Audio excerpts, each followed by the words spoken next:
This selection covers chapters 10 through 12 of The Hunger Games.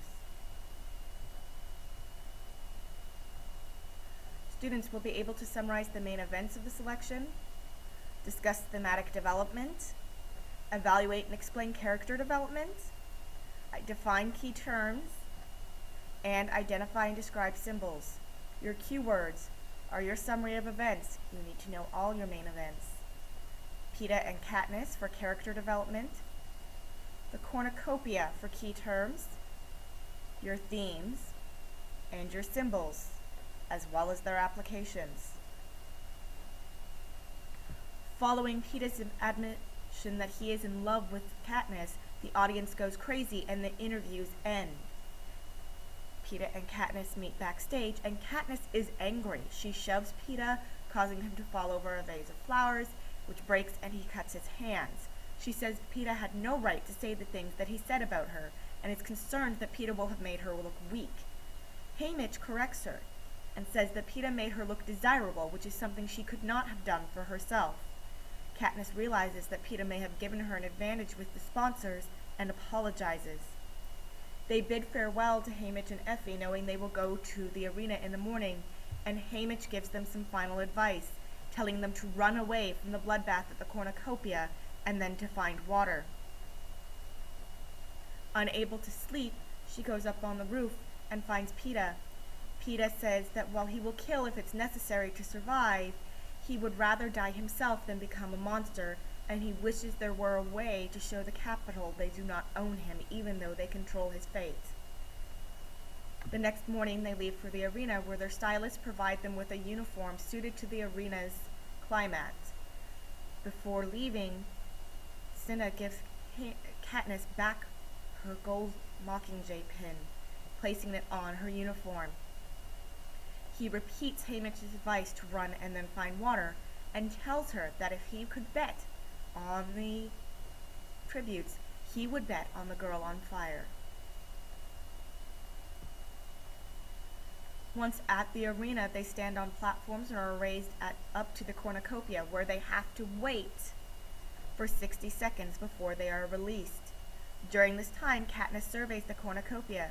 She sees a small tarp in front of her, and then the cornucopia itself, a huge horn-shaped, like a cornucopia from Thanksgiving, structure filled with supplies. She notices a tent pack and a bow and arrow. She is certain that the game makers placed the bow and arrows there for her, and thinks that because she is a fast runner, she might just be able to get in and get out with them before she dies at the cornucopia. She debates disregarding Haymitch's response. While she considers this, she catches Peeta's eye, and he shakes his head no. The gong sounds, and because Katniss was distracted, she realizes she does not have time to retrieve the bow. She sprints ahead and gets the tarp instead, and then decides to sprint in a little further for an orange backpack she sees.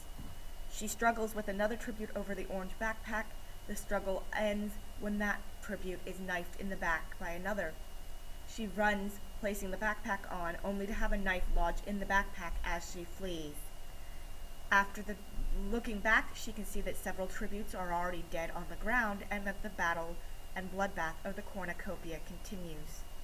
A cannon sounds, marking the end of the battle at the cornucopia. She counts 11 cannon shots in total, and realizes that there are 13 tributes left in the Hunger Games.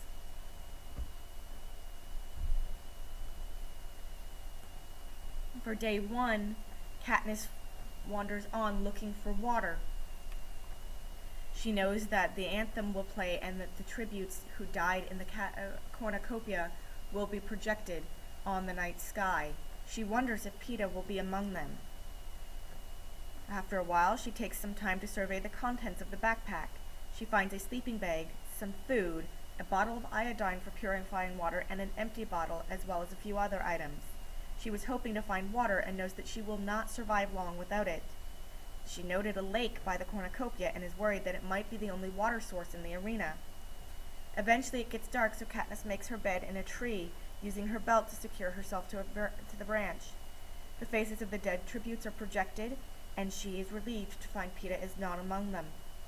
Someone starts a fire nearby, while Katniss lies in her sleeping bag near dawn. She hears several people running towards the fire. A girl pleads and then screams, and Katniss realizes that a pack of tributes are hunting together. They stop a few yards from her tree and discuss why the cannon hasn't sounded to announce the girl's death. She realizes the voices belong to the career tributes, but then another voice says he will go back and make sure she's dead. This voice belongs to Peeta. While Peeta goes to check on the girl, the career tributes talk about killing. They wonder why Katniss received a score of 11 in training. Peeta returns and Katniss realizes he hasn't told them about her skill with the bow. The cannon sounds and the career moves off. Katniss climbs down from her tree and is on the move again. She finds a rabbit in the snare she sets the day before and eats as she travels. She becomes increasingly dehydrated, looking for water. She has an awful headache and her joints hurt. Even though she's tired, she keeps looking for that water. At one point, she starts to curse Haymitch because she knows he could give her water through a sponsor, but then she realizes that if he's not sending her water, he may have a reason. She collapses and thinks she can't go on until she realizes she's lying in mud. Crawling through this tangle of plants, she finds a small pond and rests there for several hours rehydrating, before finding a tree to sleep. She's woken in the middle of the night by a huge wall of fire moving towards her. In the beginning, we considered Peeta gentle and kind, but in these chapters we see a new insight into his character.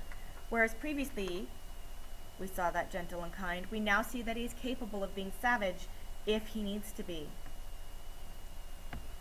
The careers note that Peeta is handy with a knife during their conversation, and that means he fought at the cornucopia. This is further suggested by the bruises that he carries.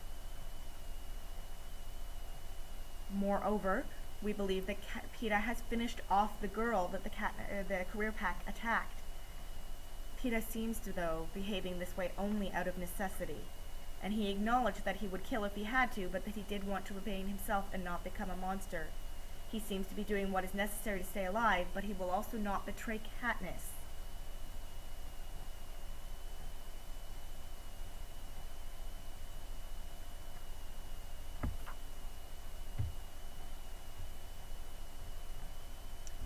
We see in these ones that Katniss is generally desensitized to the idea of death and violence. When the Hunger Games begins with the bloodbath of the cornucopia, Katniss is not distraught at the death of the other tributes. She sees a boy die right in front of her, splattered across the face with his blood, and only moments later she grins and jokes to herself after a knife lodges in her backpack. The sight of several dead tributes does not seem to startle her, nor does the death of the girl who starts the fire near her on the first night. In fact, she calls that girl stupid and seems to think that she deserved it and brought her death upon herself.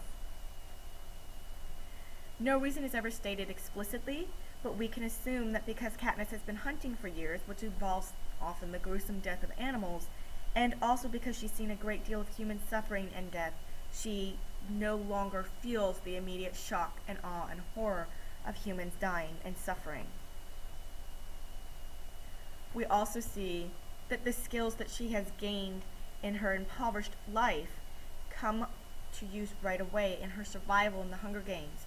She knows how to find food, she knows how to find shelter, and ultimately she knows how to find water, all of which will be key to her survival. We also see her relationship with Peeta change. She mistrusts his declaration of love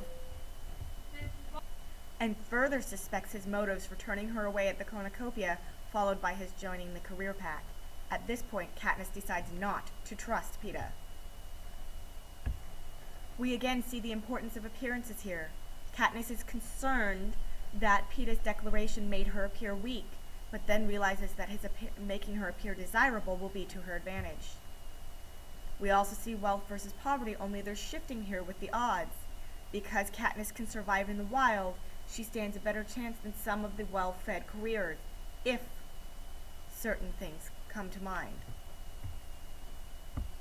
We also see the addition of identity and fate through Peeta's speculation that he wants to find a way to avoid the Capitol's ownership of him in his death, that he wants to die himself.